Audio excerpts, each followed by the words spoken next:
Hey guys, this is Alex with Family Survival. I wanted to thank you for joining me as I go through this short video series on survival on a budget.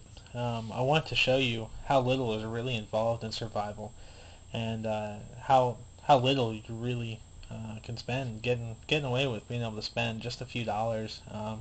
This kit cost me less than $20 and it'll do everything I need it to do. Um, I built this kit around a video that David Windle does of Bushcraft on Fire. If you have the chance, check his channel out. He's an extremely knowledgeable guy. His wife is very knowledgeable.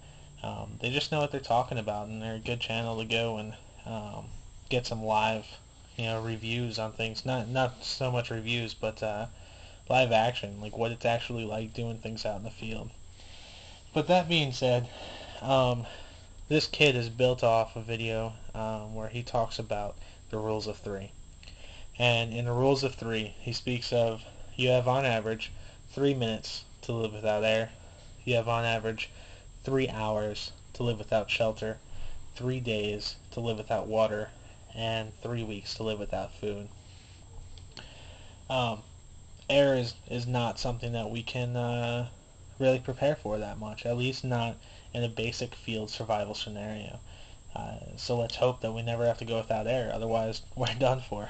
But we can prepare for the rest. And the next thing in line is shelter. And for shelter, I went to Walmart and I purchased this poncho. And this poncho was 88 cents.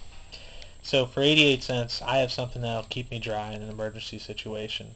Furthermore, I have something that I can put up kind of like a tarp over my wife and myself, for an expedient shelter, something to get me through if I need it to get me through a night. You never know when disaster is going to strike. So, Murphy's Law says it'll always be at the worst time. So chances are, if something happens, it's going to happen at 3 o'clock in the morning, it's going to be dark, and, you need something quick. So, and that's where this comes in. Furthermore, this can do so much more for me. I mean, you can use this to procure water. You wrap this around a bush out in the heat, and the condensation will build up in a few hours, and you'll have drinkable, sterile water built up in this poncho. So, I mean, don't dismiss this just for one single use. You can have this for multiple uses. So, with shelter out of the way, we need water, because water's the next thing on our list. And in water, with the need of water, we also have a need of fire.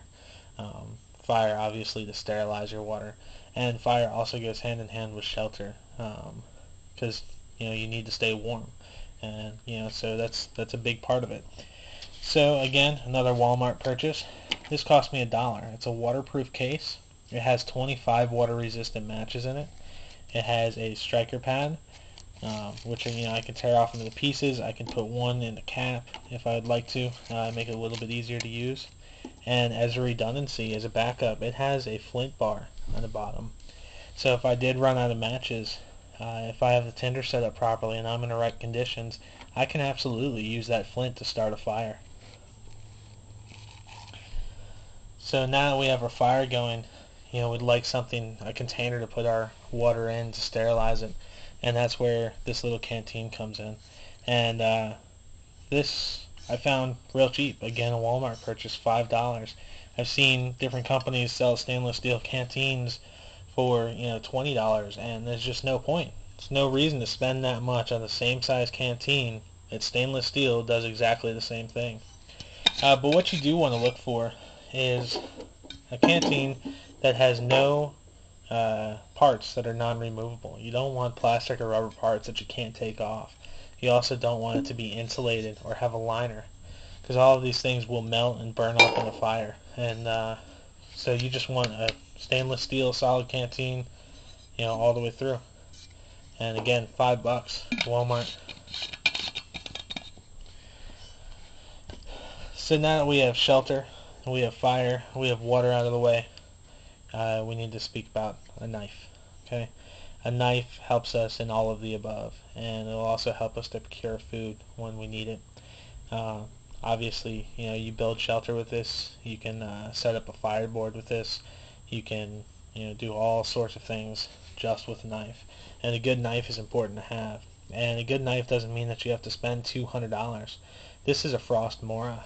I know this looks different, and I'll explain that in a minute, but this is a genuine Frost Mora blade. And Frost Moras you can buy for $10 to $20, depending on which model that you get. Now you'll notice mine, I just purchased the blade. I purchased that from Ragweed Forge for, I believe, $12. And the handle was, I think, about $2 at a local woodcraft store. And I had an extra $3 to spend, so I got a piece of reindeer antler to make it nice, make my knife look nice. So what I did, I just drilled a hole straight down the middle of the wood, and I epoxied it in. And sorry, that white stuff is just build up from my Japanese waterstone, the way I sharpen it. But I epoxied it in, and then I carved the handle the shape that I like. It feels it has a very positive grip in my hand, and there's not much that can get this out of my hand right now. It's just, it won't budge, and I can, that gives me extra leverage for when I'm carving or whittling. But a knife, regardless, is very important to have. Whether it's good or whether it's, it's a mediocre, does not matter. As long as you keep your blade sharp. Because, Murphy's Law says that what can go wrong will go wrong. And if you don't keep your blade sharp, you'll come up to a situation where you need it, and you need it to be sharp, and it won't be in the condition that you like it or that you need it to be in. So now, with that being said, obviously none of this means anything if you don't have it. So really, let's talk about cost here. I'm looking at $5 for the canteen, $1 for the poncho, $1 for the matches, and you don't have to get this knife exactly, but $10, $10 for a knife. So $17, and you have a survival kit. This can keep you alive in dire situations. This will keep you alive. You get out there, you learn how to use it.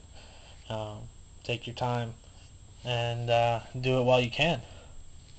So again, this doesn't mean anything if I don't have it. I also have backups. My wife has her own kit, exactly the same thing, and in doing so, that's a backup for my kit. So if I forget mine, she has hers, or if I don't have access to mine, she has hers. Also, an important thing to talk about is just carrying any knife. This is a knife I got for my birthday present from my parents. It's real nice of them. It cost about $15 or $20 for this knife. It's not a real high quality knife. But again, I keep my blade razor sharp, so it's always a usable knife. And that's all I need it to be. I truly believe that a knifeless man is a lifeless man. And so you should have a knife on you at all times. Going back to, having things on you. I always have a way to start a fire with me all the time. I at the very least always keep a lighter on me, regardless of the situation. I think every situation can call for a knife, and any emergency situation will call for fire. And if you can't get to your kit, then you won't have life.